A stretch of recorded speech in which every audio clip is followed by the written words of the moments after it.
Good morning class 8। आज हम आपको तीसरे लेसन का जो हिंदी रह गया था वो पूरा कराएंगे। कल वाला काम आपके पास कल पहुंच चुका है, लेकिन मुझे बड़ा अफसोस हो रहा है कि आप लोगों में से केवल 2 बच्चे ऐसे हैं जो केवल काम को देखते हैं। गलत। मैंने आपसे कहा था कि आप ज्यादा से ज्यादा जुड़िए और पढ़ाई करिए। अब आप ऐसा कर रहे हैं तो हम एक और प्राप्त कर दे रहे हैं, सिस्टम बदल दे रहे हैं। अब आपको 1 घंटे बैठना पड़ेगा।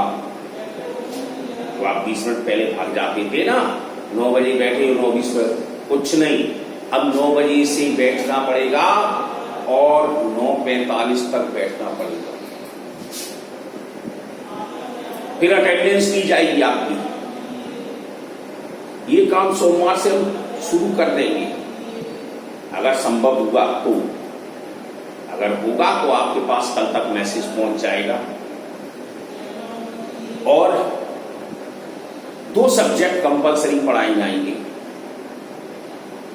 आप ज्यादा से ज्यादा आइए लाइट पर। तो आज मैं 1 पढ़ा रहा हूं, 2 पढ़ाएंगे, 3 भी पढ़ाएंगे, 4 तक पढ़ाएंगे, 2 घंटे पढ़ाएंगे। अभी आपको 20 मिनट टाइम बढ़ा दिया मैंने, 1 घंटा कर दिया, पर हम 1.25 घंटा 1.5 घंटा कर देंगे। लेकिन आप आइए ज्यादा से ज्यादा। आपको 4 सब्जेक्ट पढ़ने को मिलेंगे। तो मेरा ये कहने का मतलब है, क्वेश्चन आंसर जो है वो आपके इसी तरह से जाते थे उसी तरह पहुंच जाएंगे, लेकिन आपको 4 सब्जेक्ट पढ़ने को मिलेंगे। सोच लीजिए कैसे पढ़ेंगे। तो मैं आपसे कल भी मैंने कहा था कि आप लोग ज्यादा से ज्यादा संपर्क करिए हमसे, हम आपको जोड़ेंगे, हम आपको पढ़ाएंगे एज ए क्लास की तरह से। आप कोशिश तो करिए, और आपको पढ़ना ही नहीं है तो हम क्या जाने। आप क्लास में भी होते थे, हम मैथ को देखते थे, कुछ बच्चे मैथ समझते थे, कुछ बच्चे हमें पागल समझते थे। उनसे पूछते रह जाए लेकिन उसका जवाब नहीं देते थे, नकल कर लेते थे। तो अब ये आदत को छोड़िए, अब पढ़ाई पर विशेष ध्यान दीजिए, नहीं तो बहुत दिक्कत हो जाएगी। क्योंकि आप मिडिल क्लास पे, 8th के बाद 9th हाई स्कूल आएगा, क्या करेंगे? और समय देख ही रहे हो। तो इस चैप्टर में हमने आपको 2 रूप पढ़ाए थे, उत्पत्ति के आधार पर और एक रचना के आधार पर। आज आगे चलेंगे हम शब्द के आधार, मतलब अर्थ के आधार पर। अर्थ के आधार पर वाक्य 2 प्रकार के होते हैं, सार्थक और निरर्थक। सार्थक शब्द क्या होता है? सार्थक शब्द जिससे हुई उसका अर्थ निकलता हो। और निरर्थक क्या है? जिसका कोई अर्थ नहीं। अब सार्थक शब्द में हम कह सकते हैं रोटी है, मकान है, कमल है, चाय है, ये सार्थक शब्द है। अब उसका अर्थ ही ना निकले। अब जैसे कमल है, हमने कर दिया मकल है, तो क्या अर्थ है? नहीं। सार्थक शब्द हमारे 6 प्रकार के होते हैं। 6 प्रकार में कौन कौन सी? एकार्थी, अनेकार्थी, पर्यायवाची, विलोम, श्रुतिसम भिन्नार्थक शब्द, अनेक शब्दों के लिए एक शब्द। ये शब्द सार्थक शब्द कहलाते हैं। अब सोच रहे हैं सर मैं किताब से ली थी, अरे मेरे पास किताब है, मैं किताब बिना बोल रहा हूं, आप अपना देखिए समझिए, आ जाएगा आपको। ऐसी बात नहीं है मैं लोग किताब खोल ले रहा हूं। आपके किताब में यही है, पुस्तकस्तु विद्या पर हस्तगतम धनम कार्य काली संपत्तोपन्ने न विद्या न तद धनम। संस्कृत में पढ़ा था, पुस्तकस्तु विद्या, पुस्तकों में दी गई विद्या, पर हस्तगतम धनम, दूसरों के हाथ में गया हुआ धन, कार्य काले संपत्तोपन्ने, समय आने पर न विद्या न तद धनम, न विद्या काम आती है न ही धन काम आता है।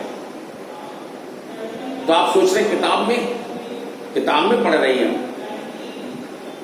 हमको मालूम है, लेकिन आप अपनी किताब को देख रहे हैं अकॉर्डिंग टू बुक।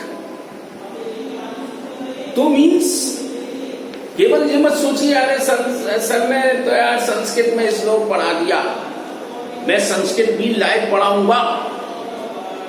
आप विश्वास करिए, मैं करूंगा, कोशिश करूंगा, हर चीज करूंगा, लेकिन आपको पढ़ना। अब जैसे हमने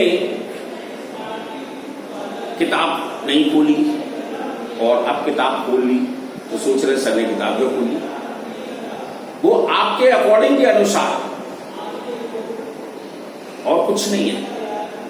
अब देखो एकार्थी शब्द क्या है, जिन शब्दों का सदैव एक ही अर्थ रहता हो, जिन शब्दों का हमेशा एक अर्थ रहता हो, वह हमारा एकार्थी शब्द कहलाता है। जैसे पीड़ा, दर्द हो रहा है तो पीड़ा। नृत्य, नृत्य मीन्स नाचना। वायु, हवा, मृत्यु, मौत, इनके कोई अर्थ नहीं, एक ही है, एकार्थी हो गई। अब ऐसे अनेकार्थी शब्द, अनेकार्थी शब्द क्या है, जिसके अनेकों अर्थ निकलते हैं। ये नहीं है एक नहीं, अनेकों निकलते हैं। जैसे कनक, कनक मीन्स सोना होता है, कनक मीन्स धतूरा होता है, और कनक मीन्स गेहूं भी होता है। इसमें एक अलंकार भी आता है, आप हिंदी फर्स्ट में पढ़ेंगे, यह चैप्टर इसमें अलंकार का है, आगे थर्ड टर्मिनल में तो हम पढ़ाएंगे। कनक कनक ते सोगनी मादकता गाय, या खाए बोराए बा खाए पछताए। ये मत सोचो कि मैथ पढ़ाने वाला हिंदी नहीं पढ़ा पाएगा, ये तो आप समझ रहे हैं, आप हिंदी पढ़ा लेंगे, संस्कृत पढ़ा, हाँ सिर्फ एक सब्जेक्ट कंप्यूटर छोड़कर, हमें छोड़ दीजिए, हम सब सब्जेक्ट पढ़ा देंगे। लेकिन आप पढ़िए, अभी तो पढ़ा पाएंगे। आप इंटरेस्ट लें, हम डबल इंटरेस्ट लेंगे। आप एक कदम आगे बढ़िए, हम 2 कदम तुम्हारे लिए बढ़ेंगे।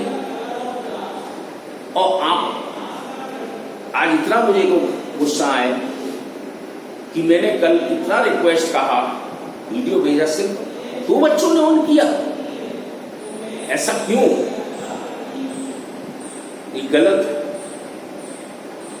और लाइन में 6 बच्चे आ रहे तो 6 तो खोल लेते, कम से कम 6 तो पढ़ते, उसमें देखो क्या सर ने बोला है इसके अंदर, लेकिन नहीं।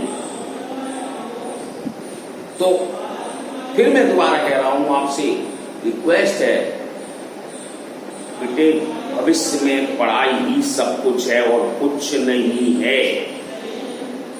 पढ़ाई जरूरी है। ये मोबाइल ले लेते हो, मम्मी पापा समझते हो पढ़ रहे हैं, अलग जाके चले जाते हो, गेम खेलने लगते हो, ये पढ़ाई है? नहीं। चैटिंग करने लगते हो अपने फ्रेंड से, गलत है। मम्मी पापा को धोखा दे रहे हैं, धोखा मम्मी पापा को नहीं, अपने आप को दे रहे हो। आप हमें धोखा नहीं दे रहे हो, अपने आप को दे रहे हो। हमारी तो कट गई, मम्मी पापा की कट गई, लेकिन आपका जीवन पड़ा हुआ है। समझ रहे हो? समझदार के लिए इशारा काफी है। आ गया ना? तीसरे पर चलते हैं, पर्यायवाची। पर्यायवाची भी आप पढ़ते हैं। जिन शब्दों के समान अर्थ प्रकट होते हैं उन्हें पर्यायवाची शब्द कहलाते हैं। जैसे उद्यान है, उद्यान को बाग, बगीचा, वाटिका कहते हैं। पृथ्वी है, भूधरा, धरती, वसुंधरा, ठीक है ना। तो ये सब पर्यायवाची शब्द कहलाते हैं। ऐसे ही विलोम शब्द, जिस शब्द के विपरीत अर्थ यानी उल्टे अर्थ निकलते हैं वो विलोम शब्द कहलाते हैं। जैसे विरोध, तो विरोध का मीन्स होता है समर्थन करना। घृणा, घृणा का मतलब होता है प्रेम करना। ऐसे सुप्तसम भिन्नार्थक शब्द, ऐसे शब्द जो सुनने में लगभग एक समान लगते हैं लेकिन अर्थ अलग अलग होते हैं, उनको हम सुप्तसम भिन्नार्थक शब्द कहते हैं। जैसे कर्म, कार्य, क्रम, लगातार, देव, देवता, देव, भाग्य। तो ऐसी क्या है, सुनने में एक जैसे हैं। अब देव को देवता कहते हैं और देव को भाग्य भी कहते हैं, लेकिन अर्थ अलग अलग। अनेक शब्दों के लिए एक शब्द आता है। ऐसे शब्द जो अनेक शब्दों के स्थान पर प्रयोग किए जाते हैं वो एक अनेक शब्द कहलाते हैं, अनेकार्थी शब्द कहलाते हैं। जैसे जिसमें दया ना हो तो दयालु, जिसमें दया हो वो दयालु, और जिसमें दया ना हो वो निर्दयी। गणित को जानने वाला गणितज्ञ,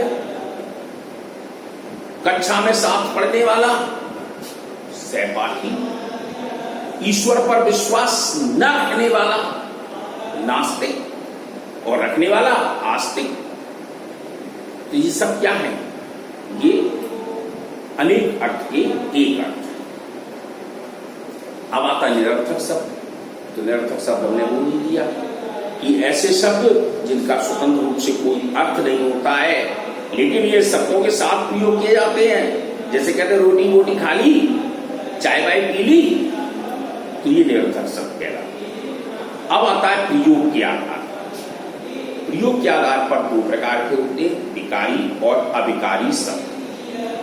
विकारी क्या है, वाक्य में प्रयोग करते समय जिन शब्दों के रूप में लिंग, वचन, कारक तथा काल के कारण कोई परिवर्तन आता है उन्हें शब्द को विकारी शब्द कहते हैं। ये चार प्रकार के होते हैं, संज्ञा, सर्वनाम, विशेषण और क्रिया। चार प्रकार के, इनमें विकार उत्पन्न होता है। अविकारी में क्या है, वाक्य में प्रयोग करते समय जिन शब्दों के रूप में लिंग, वचन, कारक तथा काल का कोई परिवर्तन नहीं। ये चार प्रकार के होते हैं। ये भी क्रिया विशेषण, संबंध बोधक, समुच्चय बोधक, विस्मयादि बोधक। तो भाई मेरे ये चैप्टर को मैं समाप्त विराम दे रहा हूं। तीसरा चैप्टर आपका खत्म हो गया। आप ज्यादा से ज्यादा जुड़िए, अपने फ्रेंड से कह दीजिए अरे भाई हमने आपसे रिक्वेस्ट करी कि केवल 10-15 बच्चे आ जाइए, 15 तो आ जाइए। फिर देखिए पढ़ाई हम बिल्कुल एज ए क्लास की तरह से ना खड़ा करते हैं, केवल हम मोबाइल से ही बात कर रहे हैं। माध्यम हमारा मोबाइल है लेकिन आप तक बात तो पहुंचेगी डायरेक्ट कानों में मेरी, तो आप करिएगा। ओके।